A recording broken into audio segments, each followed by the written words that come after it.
I've been in dogs since 1991. We breed dogs that we want to train. I was out here in western Nebraska riding Harleys and training dogs. I don't sugarcoat anything, and if you don't like it, tough.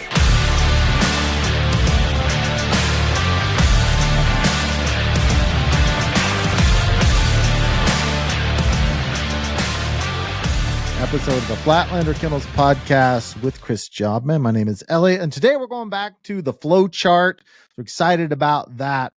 When you want to see the progression of Chris's Flowchart, just go into the episodes. It's always going to start as Jobman's Flowchart, so you can go. And I'm going to make a playlist of that also that over on the YouTube channel, and I'm going to link that to the podcast group so that it's all in one contained spot. So those of you that are using these audio long forms for your dog training, you have them all in one place. So you can find that over on the podcast group, Flatlander Kennels podcast group. How you doing, Chris? Good. How are you, Elliot? I'm doing great. We're ready for another episode here, progressing through this flow chart. Let's do it. So we just got done with swim by, water T, swim by, all that stuff. So the next progression in this, and this is going to be a little bit difficult to try to explain on this deal, but if we call it D cheat, and I actually learned this from Chris Aiken years ago, and it's a little drill that it's really hard to play. So you're going to get a rectangle. Try to get a rectangle pond, even a round pond, something with some sides. Something that doesn't have like a super steep bank. It kind of gradually goes into the water. So there's not like a wall to keep them in the water. And what we're going to do here, this is going to sound crazy, but everybody bear with me. So you got a rectangle pond, and you're going to stand on the end of it, right? So you're going to stand on the end of the pond, and you're going to throw a white bumper into the pond, like in the middle of the pond. So the dog should go straight down, and you're only going to be at, let's just say 20 feet, 25 feet from the end of the pond. And you're going to throw a bumper. This is a small pond that you're using. Small pond, like a swim by pond, something little. And you're just going to hand throw a bumper in the middle of the pond. So hopefully it's kind of a rectangle or it's got something with gradual sides to it. And you're going to throw this bumper into the end of the pond, right? And the dog should go straight down in the pond and go get it and come back. So you're teaching the dog to get in the pond, get in the water, swim to it, come back. Now, let's just say the side of the pond's at 3 o'clock and you're throwing to 12 o'clock. You're throwing right in the middle of the pond. Now you're going to throw this bumper to 1 o'clock. So now you're getting it closer to the bank. Send your dog. Hopefully it goes down in the water, gets in, go get the bumper, comes straight back. So now let's throw that bumper at 2 o'clock. So now you're even closer to the bank, right? Here's the bank. You're throwing it here. You're trying to get your dog to cheat. And you're going to put your collar on like one or two. What do you mean by explain? Run around the corner of the pond. You're trying to get your dog to cheat. What I mean by that is running around the corner of the pond, run around and then jump in the side of the pond to get the bumper instead of angling and swimming down the shore. So let's just say you throw that bumper at 2 o'clock. Now, this is where people make the mistake. Put your collar on a low setting. 1, 2, 3, whatever is low for your dog. Put your collar on that setting. This is where everybody makes the mistake. They want to get involved. So let's just say they run around. They go down to the edge of the pond. And they run around the corner. Now, you're not going to blow a whistle. You're not going to make a sound. You're not going to make a noise. You're not going to say no. You're not going to do anything. What you're going to do is you're going to go nick, nick, nick, nick, nick, nick. You're going to keep nicking that dog with the collar. And then when that dog jumps in the water to get the bumper, you're going to quit nicking. So timing's got to be really good. Now, if that dog gets the bumper and gets back on the bank and runs back to you, you're going to go nick, nick, nick, nick, nick, nick, nick, nick, until that dog comes around the corner and you're going to stop. You're not going to say a word. That's all you're going to do. Now, now you're going to take this bumper, and now you threw it at 2 o'clock. You're going to throw it back at 12 o'clock to teach the dog what you want. I want you to go get in the water, swim to the bumper, pick it up, and come straight back. Okay? You taught the dog what you want. Now, if the dog does that, that's great. Now throw that bumper back at 1 o'clock, send the dog off. If the dog runs around the corner again, you're going to go nick, nick, nick, nick, nick, nick, nick, nick, nick, all the way around the corner until when the dog jumps in the water, quit nicking. If that dog grabs a bumper and swims back into the water, they're telling you they're figuring it out. Because the first time it ran the bank, now it's swimming into the water. Okay, so now take that bumper, throw it at 2 o'clock. 2 o'clock now to show the dog what you want. Get in the water, swim out, kind of swim straight back. They do that, that's great. Throw it back at 1 o'clock, and now your dog, I'll bet you your dog at this point either runs around the bank. If you start nick, nick, nick, say it runs around the bank, you start nick, nick, and it jumps in the water before it gets to the bumper, it just jumps in the water, stop nicking. You're winning, okay? It gets the bumper, swims back to in the water. Throw it again at 1 o'clock, and I'll bet you that dog will get in the water, swim down, grab the bumper, come back out in the water, and then come back to you. Now you're making you're essentially making the land quote unquote hot, but you're not making it hot on a high level. You're making it on a really low level, so your dog can actually run through that level of stimulation and still cheat. It's running through that stimulation, but eventually you're going to nag them enough. They're going to be like, okay, fine. It's starting to hurt now. It's driving me crazy. But it's not hot enough where the dog is just diving in the water. See what I'm trying to say? Yeah. You're not making it super hot. If someone does it and makes it too much correction, too hot, what kind of lifetime problems can you see from that type if you get too hot too fast, they may look at it like a down the shore. They may come, they may freak out. Like just even looking at that picture, they may get a little bit weird about it. But that's not going to happen in 1 or 2 sessions. That's going to be, multiple times of getting too hot and maybe losing your tempo. But keep it really low. I'm talking, maybe 1s and 2s. Keep it really low. And you're going to get to the point where you'll be able to throw that, if this is the side of the pond, you're going to be able to throw that like right. I'm talking as close to the edge as you can, and that dog is going to run down and jump in fat. That dog, you want this dog now to jump in fat in the water, swim down, maybe it's 10 feet from the edge, curl back over to the bank, pick up that bumper, jump back in the water, come back to you. Mm-hmm. You see, now you're teaching it. And we'll even get to the point, Elliot, where at the end of the pond, we move over to the very edge of the pond. Like I'm looking right down the grass. The pond's on my left, I'm looking right down the grass. That dog's on my left, and it's looking basically on land. And we'll throw that bumper on land. We'll throw that bumper all the way down the edge on land. And that dog will jump in the water, swim down the edge 5 or 6 feet, curl, get out of the water, pick up the bumper, jump back in the water, and swim down. And that bumper it's landed on land. Mm-hmm. Okay? And so that's called D-cheat. And then what we'd like to do is that for like the corner cutters, we'll move over to the side and make them cut the corners. So now we'll throw this bumper, more out, so you take a bigger piece of the corner and they'll go get that. And by this time, they're doing a pretty good job. Eventually, we'll make it to the point where we're moved all the way over, throwing it on land. Say the corner is right there. Let's just say the corner is at 1 o'clock. We're throwing the bumper at 2 o'clock past the corner on land. It's running around, jumping in the corner, swimming across, getting the bumper, jumping back to the water, coming around. It's like bananing. It's seeking water so much. It's coming. They're looking for water the entire time. Can you talk about the philosophy of D-cheat? Why is this important? Why do you want dogs to not run the bank if running the bank is faster? Well, and now you got to be careful too on this deal. There are certain dogs in the world that if you overdo this D-cheat, you will be out of balance. Well, they'll end up seeking water more than the actual mark or the bird. So you're going to be out of balance. Now, there are some dogs that you can do this once or twice a year to brush it up because they're just natural cheaters.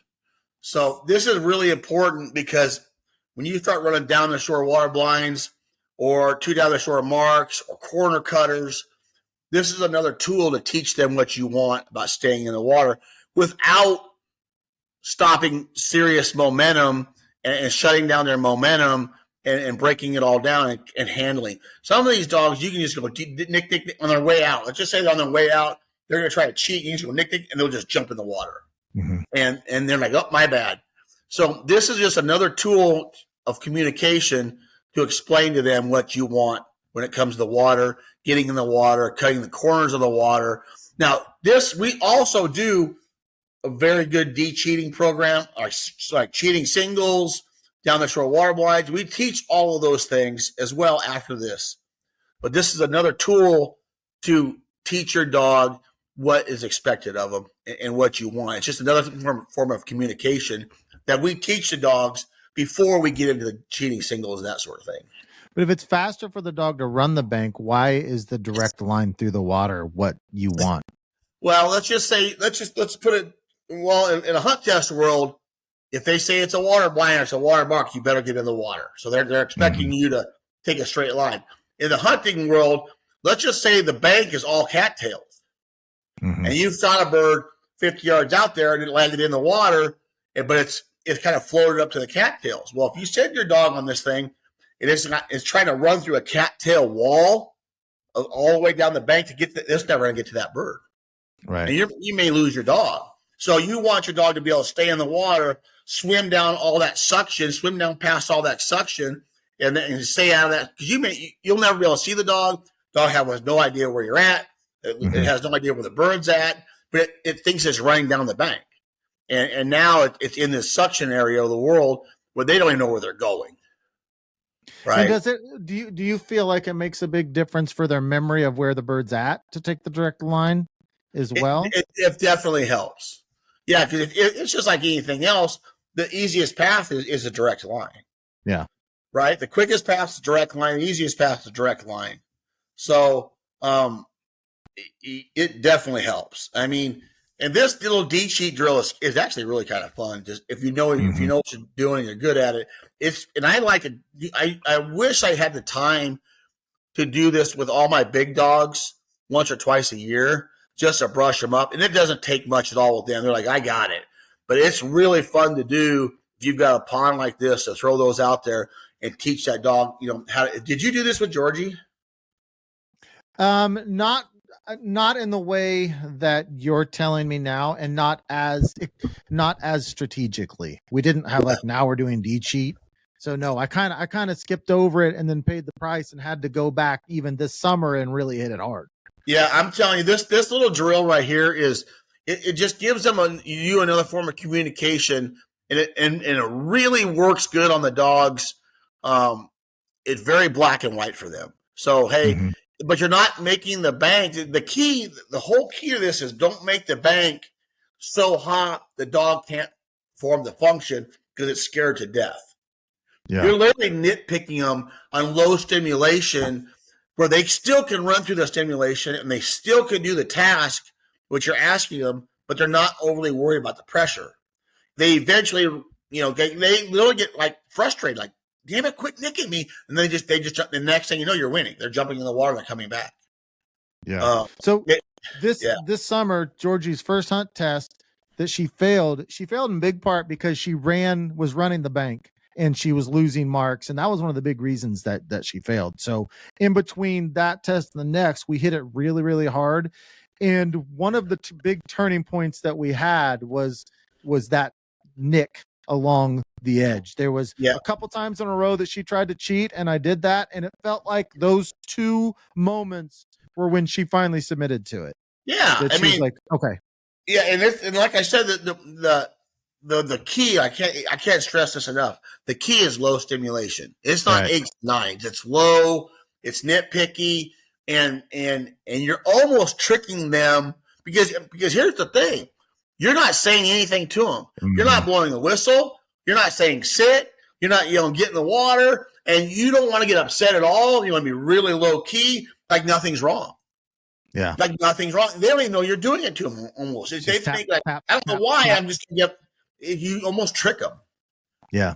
It's super cool, and I actually may do this with a lot of my Master National dogs. It sounds crazy, but my Master National and Grand dogs, I may spend an afternoon in doing this with them because it just refreshes their memory to stay in the water, right, and to make good decisions. And if you are too hot with your collar on this, they're not going to make a good decision. They're going to be freaky out. They're going to freak out, and they're just going to dive in the water, and they're not going to, angle in very, very, very good. So be careful with all the hot stimulation. But I may do this with my whole entire crew before we go. Now, I said this earlier. With that being said, the dogs that are naturally water heavy, and one dog we have named Shaker, he is naturally water heavy, I won't do this with, because he will seek water, and he's really good at it, and he knows to stay in the water. So those dogs that are naturally water heavy, you got to be careful. If you overdo this,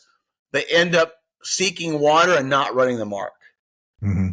They you know what I'm trying to say? They're trying to do the trained task instead of forgetting, hey, we still got a mark and go get the bird.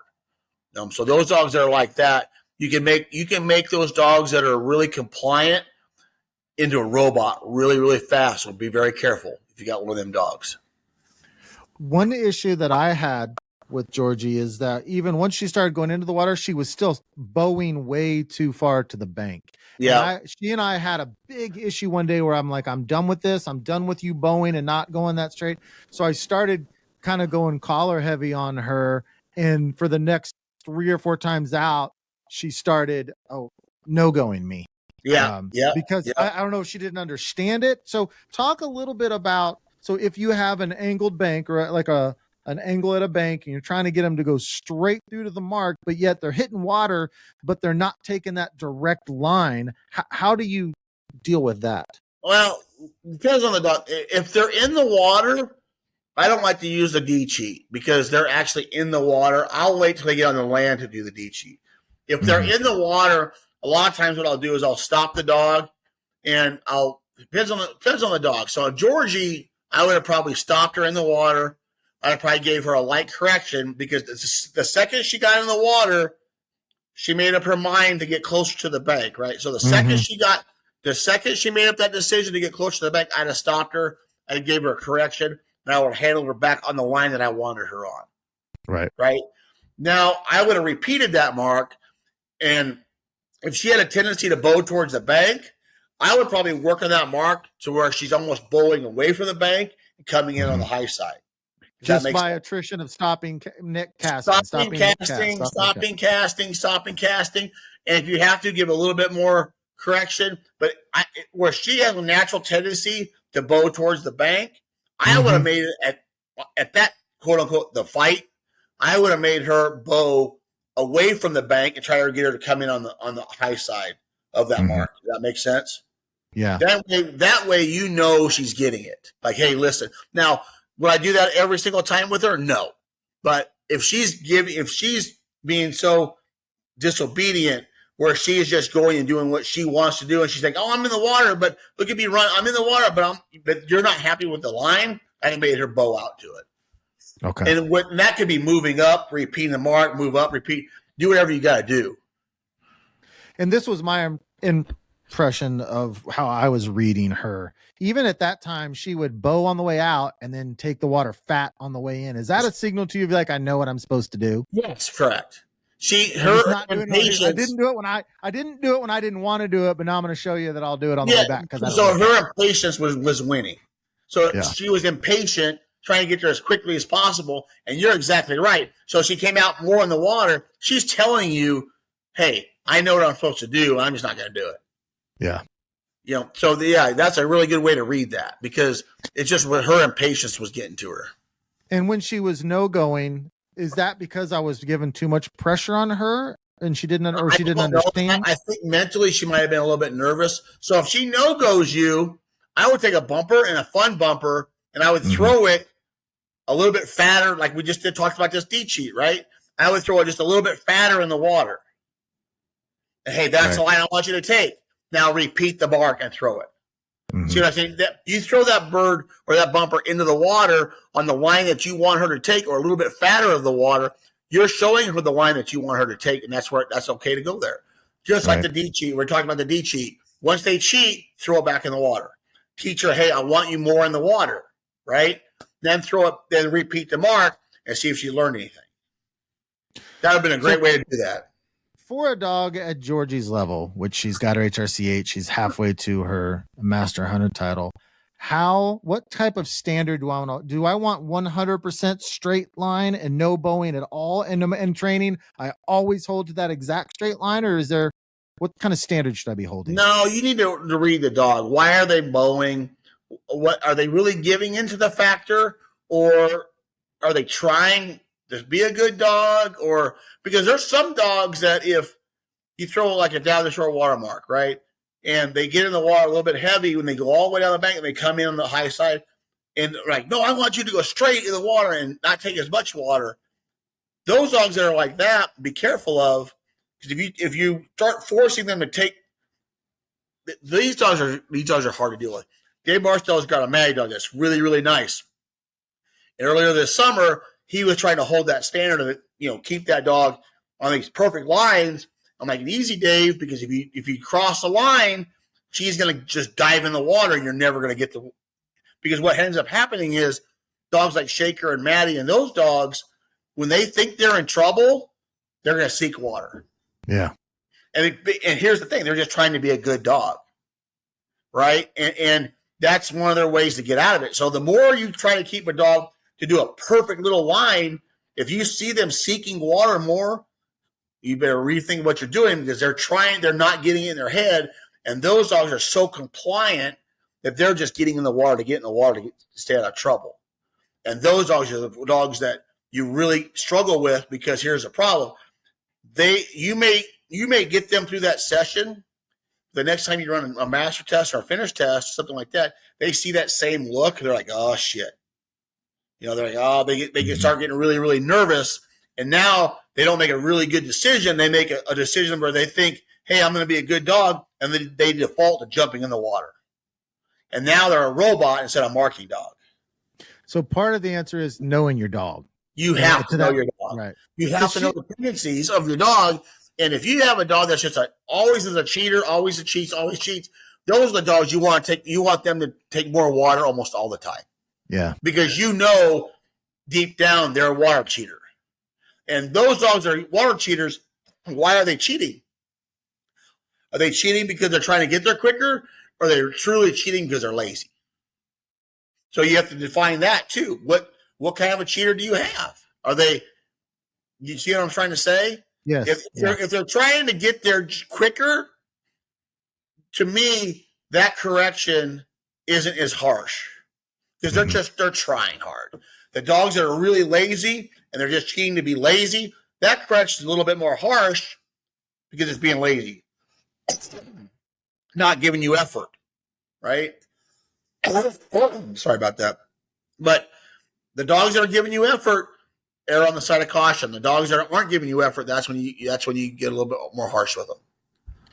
There's so much to training that I've learned from you that's just dog dependent that I'm a black and white person. So when I see a training program before talking to you a lot, it's like, oh, here's the steps 1, 2, 3, 4. But dogs are so different. And there's so much nuance to you and the relationship to the dog. It's crazy. It's crazy. And you've got to be careful because, like I said, if you cross a line on some of these dogs and they just start diving in the water and your mind like, oh, I got them. They're doing what I want them to do. Well, actually, they're not.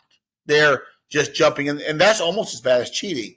It's an avoidance. It's getting away from the problem, and that's the problem that you've caused because you've gotten too hard on them. Where if you, like I said, back out, throw a fun bumper down where you want them to go, that de-stresses them, and then now they're back to learning with a good head, with a good solid head on their shoulders. They're back to learning instead of panicking. Yeah, panicking. So you got to be really careful. And like I said, I keep bringing Dave's dog up, Matty, but I'll never forget that day. And he keeps telling me, I'm so glad you said that to me because I would have gone the other way and made her worse. And now she's qualified for the Master National. Yeah. I got to watch her. She's a nice little dog. She's a nice dog. I mean, despite her handler, she's a great dog. Speaking of the handler, I really enjoyed getting to hang out with Dave this last double master. I'd been around him before, but we really got to spend a lot of time together. Yeah, I really enjoyed it. well, I abuse him pretty good, but he said he wants it, so I mean, okay, I'll do it. We have a lot of fun. I think you abusing people is the way you tell them you love them. You. I don't mean ever. I mean you, Chris Jobman. I will tell you, if I don't care, I won't say a word. Yeah. I won't say a word. That's great. All right. Well, is anything more on that topic? No, I mean, that's a really fast, quick explanation of D-cheat. And I hope I explained it good enough, but it's a really, really good drill. And it's funny, when Eric Tizon worked for me, I showed him that D-cheat drill, and he thought that was literally the coolest thing ever. And he would be after D-cheating all these dogs, and he was like, this is unbelievable. And he got good at it. And it's actually a lot of fun to do, but it's a neat drill. How long has Chris Aiken been using that method? Do you know? I don't even know. I've known him for 20 some years. And he's been doing it before that. And I had no idea about it until he showed me how to do it. And I've been using it ever since. So, it's really cool. It's actually really fun to watch a dog learn without getting mad. You don't get mad. You don't get loud. You just low pressure nicks. And you watch a dog really learn how to solve problems. They're problem solving in their own head and giving you effort. That's what's neat to see. Mm-hmm. Yeah. All right, cool. Our next episode is going to be Q&A. So after that, we're going to need more questions. We've got 10 here we're going to go through on the next episode. So head on over to the Flatlander Kennels Facebook group, start submitting those questions. And we've pretty much answered every single question that's come through. So go on over there and I'll put up the thread, get more questions going. Absolutely. That's all we've got for today is just the flow chart.